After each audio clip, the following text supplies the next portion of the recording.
안녕하세요, 비트주세요입니다. 그동안 제가 수집한 자료를 근거로 비트코인을 왜 사야 하는지 얘기해보는 시간을 갖도록 하겠습니다. 일단 시작하기에 앞서 재밌는 거 보고 가실게요. 비트코인 수량별 호칭입니다. 저는 아직 세우는데 조만간 크랩이 될 것 같습니다. 먼저 우리가 직면한 문제는 화폐가 계속 찍어나간다는 점입니다. 그것도 갈수록 많이 찍습니다. 현재 보이는 차트는 미국 달러 발행량입니다. 보시는 바와 같이 지속적으로 우상향하고 있습니다. 심지어 코로나가 창궐한 2020년부터는 그래프가 로켓 마냥 수직 상승하고 있습니다. 이게 무엇을 의미하는 것일까요? 바로 여러분이 소유한 화폐의 가치가 낮아짐을 의미합니다. 화폐가 많이 찍힐수록 여러분이 소유한 화폐의 가치는 더 많이 하락합니다. 10년 전만 하더라도 과자 하나에 500원도 안 했는데 이제 과자 하나에 1000원은 기본으로 넣고 2000원짜리 과자도 허다합니다. 물론 양도 예전과 비교하면 많이 줄었고요. 그래서 필요한 게 부동산과 같은 자산입니다. 부동산도 10년 전과 비교하면 말도 안 되게 올랐잖아요. 화폐가 풀린 만큼 화폐가 있을 곳이 있어야 하는데 그게 자산시장입니다. 하지만 부동산 살 돈이 있었다면 애초에 이 글을 보지도 않았겠죠? 여기까지 보신 분들이라면 분명 부동산을 살 정도로 풍족하지는 않으실 거예요. 저도 마찬가지고요. 그러면 우리에게 남는 자산은 주식, 채권, 금, 비트코인 정도가 남겠습니다. 우선 채권은 안전하긴 하지만 수익률이 너무 낮습니다. 금은 채권보다 더 낮네요. 주식이 그나마 괜찮은데 주식도 연평균 수익률이 6.9%입니다. 근데 요새 한국 기준금리가 2.25%인데 적금은 5%가 넘는 것도 자주 보입니다. 금리가 이렇게 높은데 6.9%가 위험을 감수할 정도로 매력적인 자산일까요? 물론 10년, 20년 이상 장투하면 손해볼 확률이 기하급수적으로 줄어들지만 그것도 건실한 기업에 투자했다는 가정하에서만 의미가 있습니다. 금은 투자 수익보다도 인플레이션 해지용으로 부유하곤 하는데요. 연평균 수익률이 0.664%인 점과 현재 금가격을 보고 있자니 해지가 되긴 되는 건가 싶습니다. 이럴 거면 미국 인덱스를 추종하는 ETF, S&P 500이나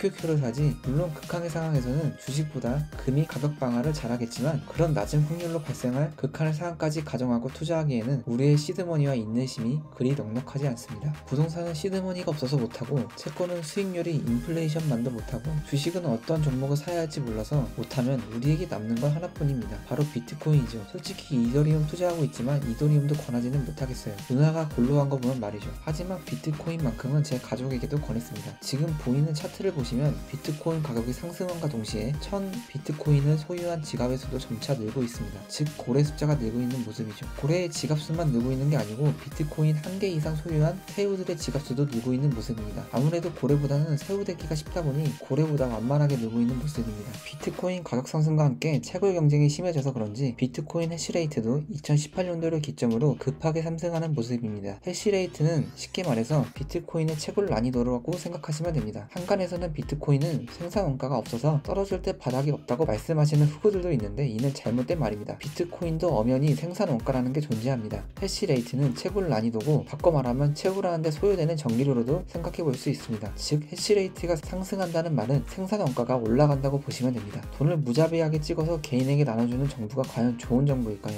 오히려 정부의 양적 완화는 마약과 같습니다. 한번 맞기 시작하면 금단 현상이 강하게 오기 때문에 멈출 수 없게 됩니다. 당장 지금의 현상만 봐도 인플레이션을 잡기 위해서 금리를 인상하자 자산 가격이 떨어지고 무리해서 대출받은 자들은 이자 비용을 감당하지 못하고 파산하게 됩니다. 심지어 정부도 돈을 찍어낸과 동시에 채무자가 되기 때문에 금리를 인상하게 되면 정부가 부담하게 될 이자 비용도 상승합니다. 하지만 인플레이션이 오게 되면 화폐의 가치가 떨어짐과 동시에 채무 금액의 가치도 줄어드는 효과가 생깁니다. 즉 정부는 돈을 찍어내면서 부유해지고 자산이 없는 가난한 국민들은 더 가난해집니다. 간혹 가다가 인플레이션 해지용으로 비트코인을 사시는 분들도 계십니다. 그러고는 주식과 같이 흘러내리는 가격을 보고선 욕을 하시죠. 비트코인은 인플레이션 해지용이 아닙니다. 아직까지는 말이죠. 아마 향후 최소 10년은 더 있어야 비트코인 시장이 성숙될 것입니다. 시장이 성숙된다는 말은 기관들의 비중이 높아짐을 의미합니다. 현재까지 비트코인은 개인들의 비중이 높기 때문에 가격의 등락이 심할 수밖에 없습니다. 당장 비트코인은 인플레이션 해지보다는 무분별한 화폐 발행으로 인한 화폐 훼손의 해지로 보는 게 정확할 것입니다. 인플레이션에 대한 해지는 사실 비트코인보다는 금이 낮습니다. 변동성이 낮기 때문이죠. 하지만 변동성이 낮다는 말은 수익률이 낮다는 말도 됩니다. 인플레이션은 화폐를 마구 찍어내서 발생하기도 하지만 근본적으로는 공급보다 수요가 많을 때 발생합니다. 연준이 돈을 찍어서 국민에게 주기보다는 자산을 사들이는데 사용하기 때문에 소비재보다는 자산의 가치가 상승합니다. 우크라이나 전쟁이 발발하기 전까지는 코로나로 돈을 그렇게 찍어냈음에도 소비재 가격이 안정되어 있었지만 전쟁이 터지면서 원유 공급이 줄어들자마자 소비재 가격의 폭등 현상이 있었습니다. 즉 화폐의 발행이 인플레이션의 직접적인 원인이 아니고 비트코인은 인플레이션의 해지라기보다는 화폐 훼손에 대한 해지 수단으로 보는 게 맞다는 의미입니다. 여기까지 보시고도 비트코인 안 사시는 분들은 안 사실 겁니다. 하지만 비트 비트코인을 안 사야겠다고 마음 먹으셨다면 끝까지 사지 마셔야 합니다. 어중간하게 샀다가 나중에 그게 폭등하게 되면 오히려 배만 아프실 거예요. 아, 그때 더 많이 샀어야 하는데 와 같은 마음 말이죠. 근데 개인적으로 퍼드보다는 포모가 더 건드기 어렵더라고요.